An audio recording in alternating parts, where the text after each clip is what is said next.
when we're dealing with basic arithmetic, we see the concrete numbers there. We'll see 23 plus 5. We know what these numbers are right over here, and we can calculate them. It's going to be 28. We can say 2 times 7. We could say 3 divided by 4. In all of these cases, we know exactly what numbers we're dealing with. As we start entering into the algebraic world, and you probably have seen this a little bit already, we start dealing with the ideas of variables. And variables, there's a bunch of ways you can think about them, but they're really just values in expressions where they can change. The values in those expressions can change. So for example, if I write x plus 5. This is an expression right over here. This can take on some value depending on what the value of x is.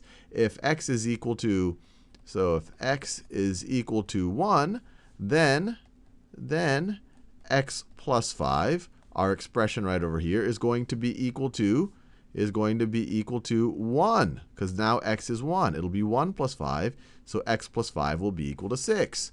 If x is equal to, I don't know, -7, then x plus 5 is going to be equal to, well, now x is -7. -7 is going to be -7 plus 5, which is -2. So notice, x here is a variable. X here is the variable, and its value can change depending on the context. And this is in the context of an expression. You'll also see it in the context of an equation. It's actually important to realize the distinction between an expression and an equation. An expression is really just a statement of value, a statement of some type of quantity. So this is an expression. An expression would be something like what we saw over here. X plus 5. The value of this expression will change depending on how depending on what the value of this variable is. And you could just evaluate it for different values of x. Another expression could be something like, I don't know, y plus z. Now everything is a variable. If y is 1 and z is 2, it's going to be 1 plus 2. If y is 0 and z is -1, it's going to be 0 plus -1. These can all be evaluated, and they'll essentially give you a value depending on the values of each of these variables that make up the expression. An equation, you're essentially setting expressions to be equal to each other. That's why they're called equations. You're equating two things. An equation, you'll see one expression being equal to another expression. So for example, you could say something like x plus 3 is equal to 1. And in this situation where you have an equation with where you have one equation with only one unknown, you can actually figure out what x needs to be in this scenario. And you might even do it in your heads. What plus 3 is equal to 1? Well, you could do that in your head if I have -2 plus 3 is equal to 1. So in this context, an equation is starting to constrain what value this variable can take on. But it doesn't have to necessarily constrain it as much. You could have something like x plus y plus z is equal to 5. Now you have this expression is equal to this other expression. 5 is really just an expression right over here. And there are some constraints. If someone tells you what y and z is, then you're going to get an x. If someone tells you what x and y is, then that constrains what z is. But it depends on what the different things are. So for example, if we said y is equal to 3 and z is equal to 2, then what would be x in that situation? So if y is equal to 3 and z is equal to 2, then you're going to have the left-hand expression is going to be x plus 3 plus 2 is going to be x plus 5.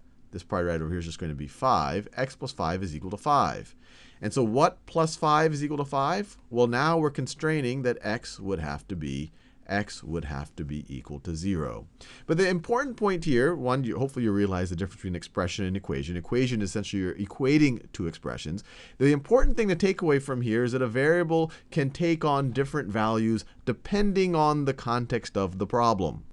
And to hit the point home, let's just evaluate a bunch of expressions when the variables have different values. So for example, if we had the expression x to the y power. If x is equal to 5 and y is equal to 2, y is equal to 2, then our expression here is going to evaluate 2. Well, x is now going to be 5. X is going to be 5. Y is going to be 2. It's going to be 5 to the second power, or it's going to evaluate to 25. If we change the values, if we said x, let me do it in that same color.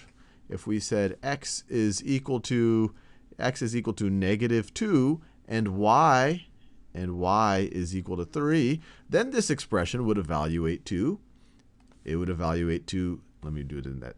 So it would evaluate to negative 2. That's what we're going to substitute for x now in this context. And y is now 3, negative 2 to the third power. Negative 2 to the third power, which is negative 2 times negative 2 times negative 2, which is negative 8. Negative 2 times negative 2 is positive 4, times negative 2 again is equal to negative 8. Is equal to negative 8. So you see, depending on the values of these expressions, we could do even, we could do more complex things. We could have an expression like the square root of x plus y and then minus x, like that. If x is equal to, let's say that x is equal to 1 and y is equal to 8.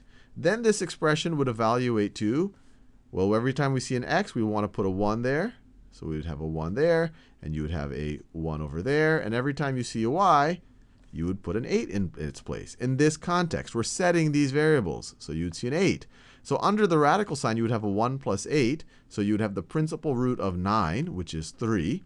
So this whole thing would simplify. In this context, when we set these variables to be these things, this whole thing would simplify to be 3. 1 plus 8 is 9. Principal root of that is 3. And then you'd have 3 minus 1, which is equal to 2.